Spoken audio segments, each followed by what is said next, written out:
नमस्कार दोस्तों, ocean network में आपका स्वागत है। मैं हूं ओमकार चौधरी। नाविका कुमार को गृह मंत्री अमित शाह ने करीब 50-51 मिनट का एक इंटरव्यू दिया।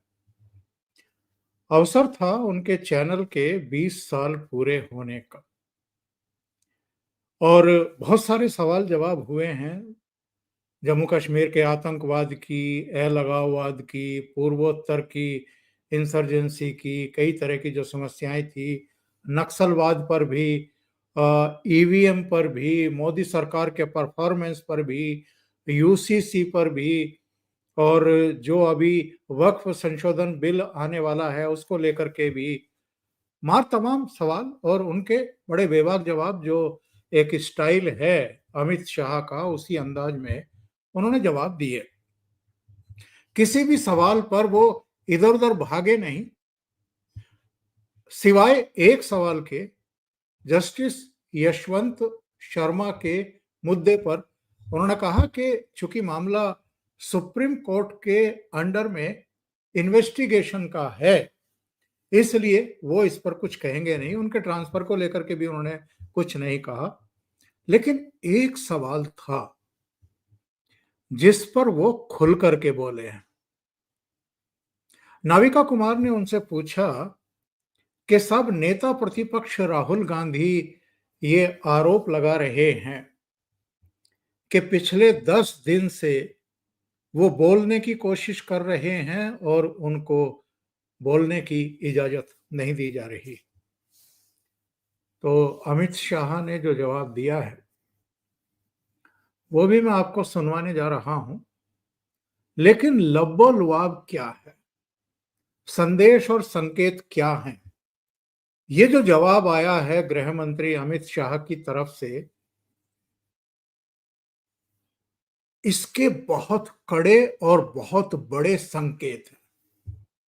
मैंने अभी 2 दिन पहले भी एक प्रोग्राम किया था जब लोकसभा के स्पीकर ओम बिरला ने राहुल गांधी को फटकार लगाई थी और नाम लेकर के फटकार लगाई थी, नेता प्रतिपक्ष कह करके फटकार लगाई थी।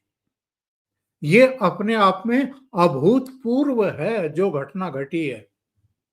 मेरी याद में, मैं भी पार्लियामेंट बहुत सालों से कवर कर रहा हूं और देख भी रहा हूं, एक पत्रकार के नाते, एक संपादक के नाते भी, मैंने कभी किसी स्पीकर को, नेता प्रतिपक्ष को इस तरीके से फटकार लगाते हुए नहीं देखा।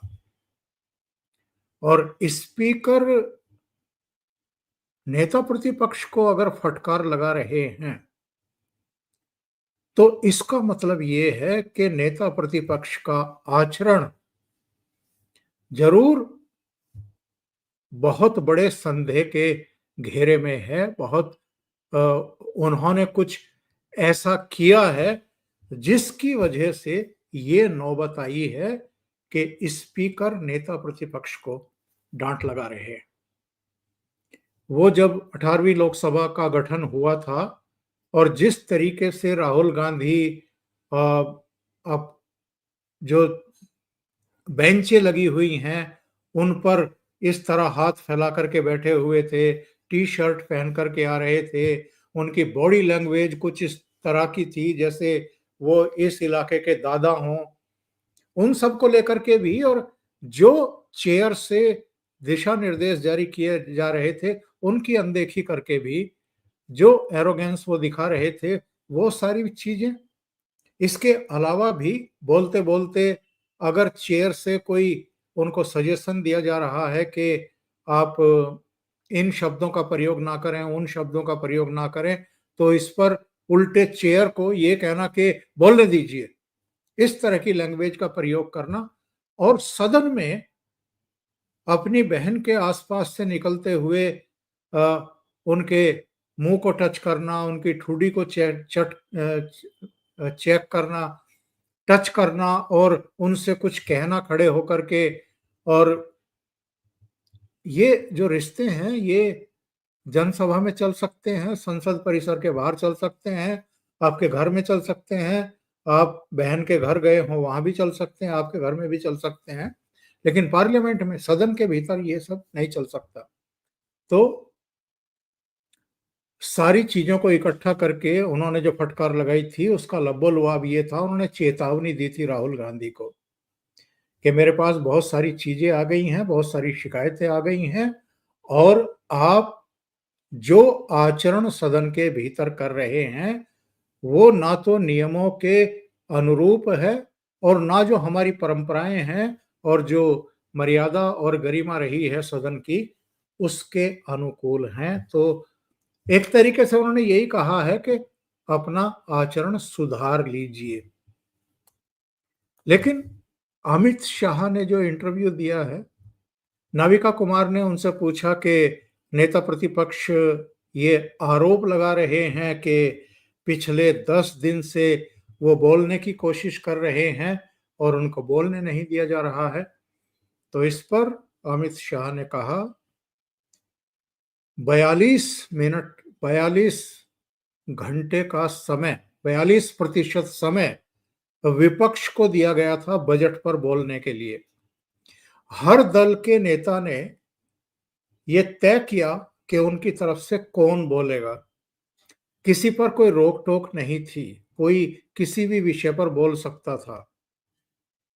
जब बहस का समय था, जब कांग्रेस को समय अलॉट किया गया था, उस समय राहुल गांधी कहां थे? उस समय राहुल गांधी क्यों नहीं बोले?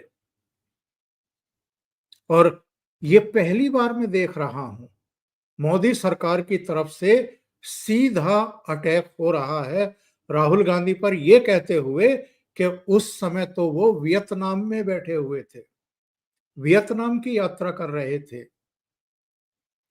क्या उनको कोई ऐसी एक इम्यूनिटी प्राप्त है? मैं तो बहुत सभ्य शब्द का इस्तेमाल कर रहा हूं। क्या उनको कोई ऐसी इम्यूनिटी प्राप्त है कि वो जब चाहें अपनी सुविधा के अनुसार, चाहे किसी बिल पर चर्चा हो रही हो, चाहे कोई मंत्री बोल रहा हो और कोई भी खड़ा हो जाए और कहे कि मुझे बोलना है और उसको बोलने की इजाजत दे दी जाए? तो नाविका कुमार ने बीच में कहा कि वो नेता प्रतिपक्ष हैं, आमतौर पर नेता प्रतिपक्ष को बोलने की इजाजत तो दी जाती है जब वो खड़ा होता है। तो अमित शाह ने कहा कि इसमें भी फर्क है।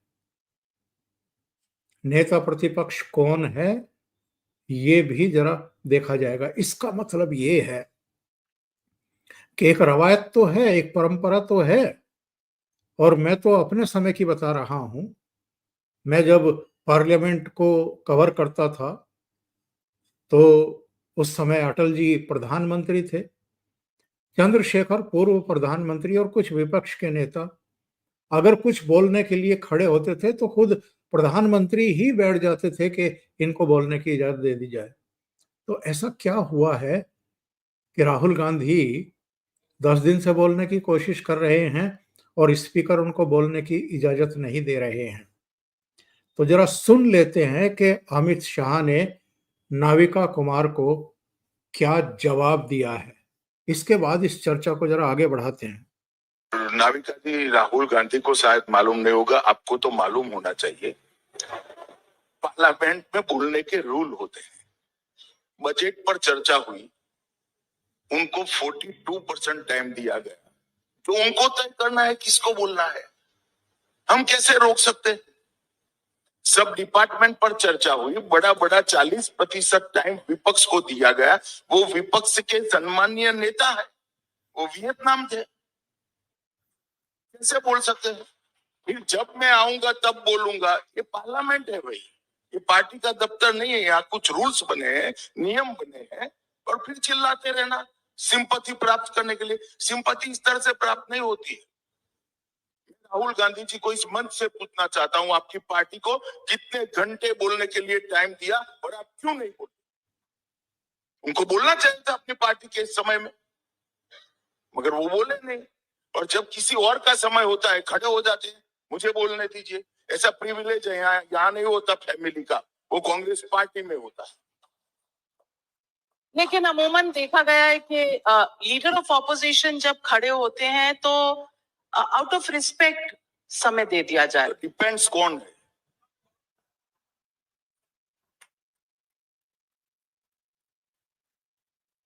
का रिस्पेक्ट नहीं है, इंसान का रिस्पेक्ट होता है। ऐसा है नाविका जी, पद के साथ साथ आप कितनी संजीदगी से इस पद का कार्यभार वहन कर रहे हो, इसका भी महत्व होता है।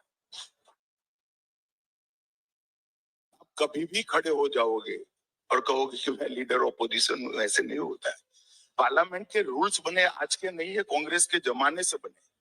हमारे आने के बाद एक भी रूल हमने नहीं बदला है, पहले से पार्लियामेंट इसी रूल्स से चलती है, इसकी परंपरा है, देश के निर्णय है, ये सब मिल मिलाकर पार्लियामेंट चलती है। और मैं एक सीधी सी बात आपको पूछता हूँ, इनकी पार्टी को टाइम दिया गया है नहीं दिया गया, और दिया गया तो वो क्यों नहीं बोले?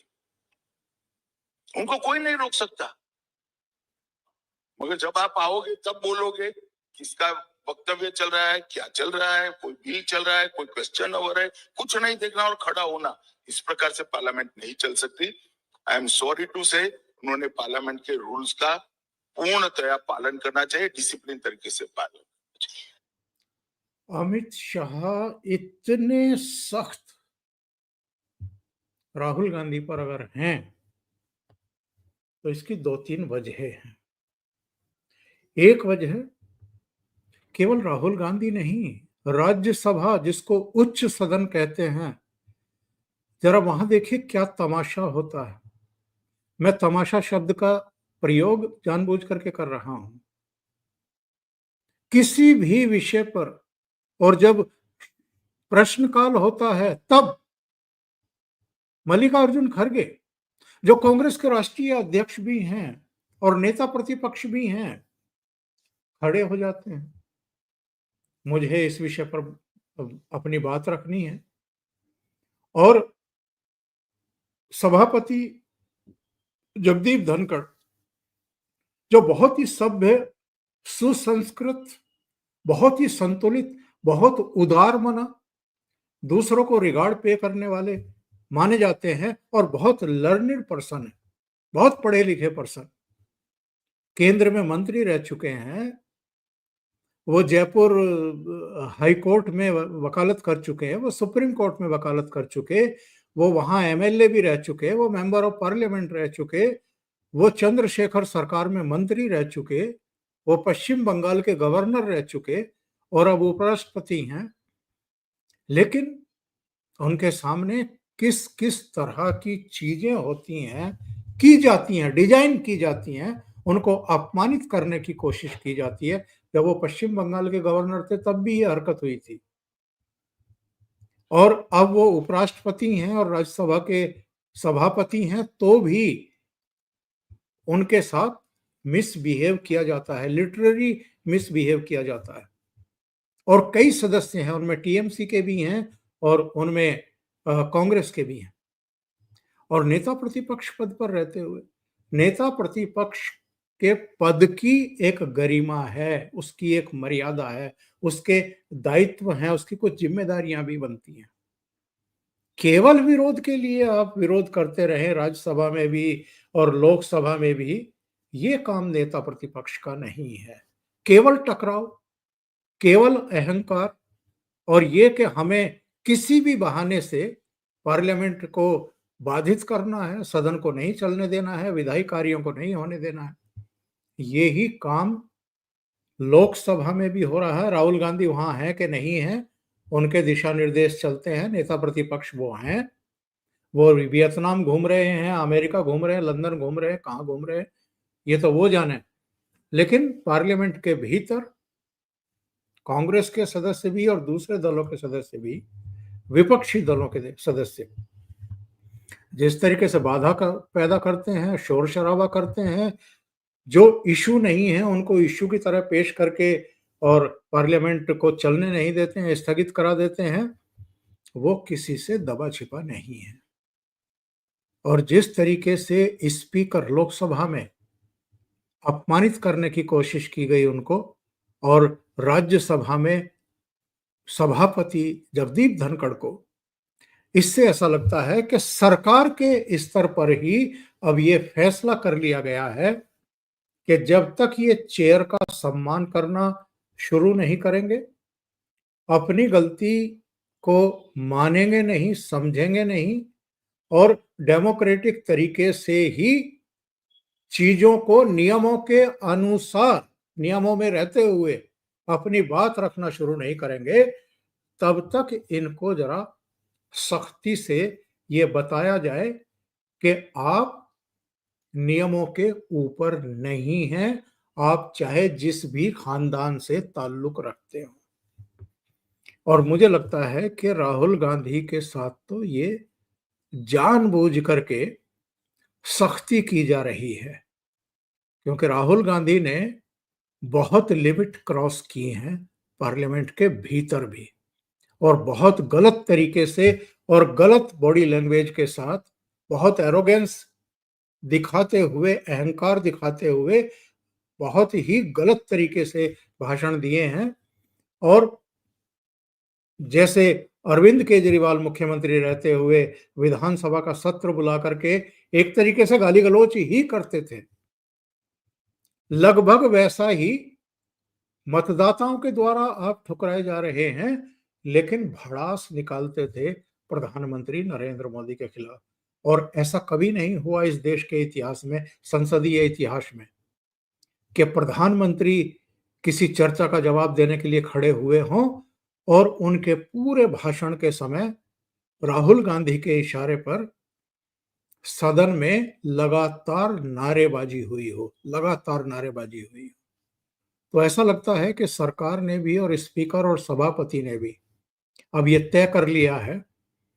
एक तो ये जो लगातार एक परसेप्शन क्रिएट करने की कोशिश कर रहे थे, कमजोर सरकार है और ये तो कभी भी गिर जाएगी, और विदेशों में भी जाकर के इस तरह के परसेप्शन बनाने की कोशिश करना, उससे भी मुझे लगता है कि अब सरकार ने ये बताने की कोशिश करी है और ये ठान लिया है ये कि हम इनको बताएं कि कमजोर नहीं है सरकार, ये बेहद मजबूत सरकार है और आपकी मनमानी बहुत लंबे समय तक चलेगी नहीं। आप वियतनाम घूमते रहे जब आपके बोलने का समय था, और जब आप अपनी सुविधा के अनुसार वियतनाम से लौट आए, छुट्टियां मना करके लौट आए, तो आप चाहें कि आते ही सदन में आपके भाषण शुरू हो जाएं और आप मीडिया में छा जाएं, तो अब ऐसा लगता है कि सरकार ने, भले ही आप नेता प्रतिपक्ष हैं, सरकार ने तय कर लिया है कि कोई प्रिविलेज आपको दिया नहीं जाएगा, विशेषाधिकार आपको दिया नहीं जाएगा, और आप नियमों के तहत आइए, जब आपको समय दिया गया है बोलने का उस समय बोलिए। अभी के लिए इतना ही। बहुत बहुत धन्यवाद। अगर आपको ये चैनल और इसके कंटेंट पसंद आ रहे हैं तो लाइक करें, कमेंट करें, वीडियो को शेयर भी करें। अभी तक अगर आपने ये चैनल सब्सक्राइब नहीं किया है तो सब्सक्राइब कर लीजिए, साथ में लगे बेल आइकॉन को दबा दें ताकि आगे आने वाले वीडियो और उनके नोटिफिकेशन आप तक पहुंचते रहें। बहुत बहुत धन्यवाद। नमस्कार।